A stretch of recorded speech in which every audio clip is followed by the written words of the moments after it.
So I'm sitting here mad at myself, but I refuse to get caught up in it. Today's my daddy's birthday. Matter of fact, there's 2 minutes left of his birthday, and I didn't post anything. And the crazy part is, I was going to post something at midnight and totally forgot about it. And yeah, so I'm about to post something. I know it's not that serious, but it is to me, because I want to honor his memory, honor his legacy. Yeah. Happy birthday, Daddy. He's 15 years since he's passed away. So,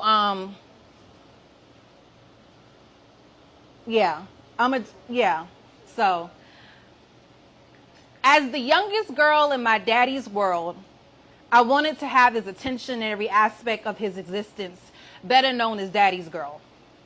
I used to think I didn't because my brother is the only boy and the youngest, so I just knew that he monopolized the term being the favorite.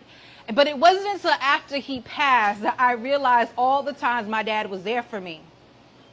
See, for us, spending time together was simply sometimes sitting on the couch and watching sports. From NBA to NFL to shouting how the ref messed up the call. That is what we did as a family. And sometimes I remember how, even though he wasn't the most patient teacher, he would take the time to teach me. Like when I wanted to learn how to play tennis, I will never forget the courts were down the street from Morris College. And he drove me across town. I'll admit we only had one lesson, but the fact that he drove across town to do that for me meant a lot. And I'll never forget when I was running track and he wanted me to get better in my start. So we again drove across town. So I remember my middle school, Alice Drive, and it was red dirt. And we had to run over and over. And that goes to show that, again, my father was there for me. And the biggest memory that sticks out to me was when he asked me one time for Christmas, "What do you want?" I'm in college, so I'm not expecting much. And I finally said, you know what? I want this leather jacket from Wilson's. It's leather and it has fur on the inside. And the closest one we can find was in Myrtle Beach. And what's so crazy is we were living in Columbia, would spend time in Charleston. So we drove from Columbia to Charleston, from Charleston to Myrtle Beach to get that jacket. I'm still mad that I didn't treasure these moments while he was still here. And sometimes I still remember that night that he recorded me on the camera. I was doing the 400-meter around the curve. And I remember hearing him say, "You need to go faster." Ironically, I heard that from across the track.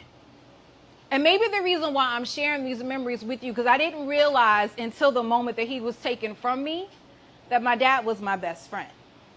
And I was too busy trying to idolize and be the favorite, not realizing that he was always there for me.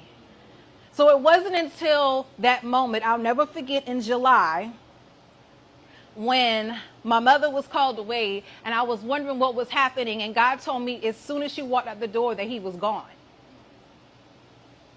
And I immediately got mad at God, like, how could you take someone, he's supposed to walk me down the aisle, he's supposed to watch Joshua grow up, but at the same time, I remember I had 25 years with a man who did everything to sacrifice for me.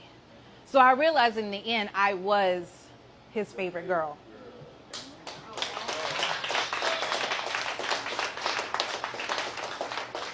So that, part of me wanted to share that because, like, if you're able to and me and my dad, he was in the home, he was there. But I guess I tried so hard to make something happen, or I didn't make something happen and I regret it now. I was like, hold up, he did all this stuff for you. So y'all had this.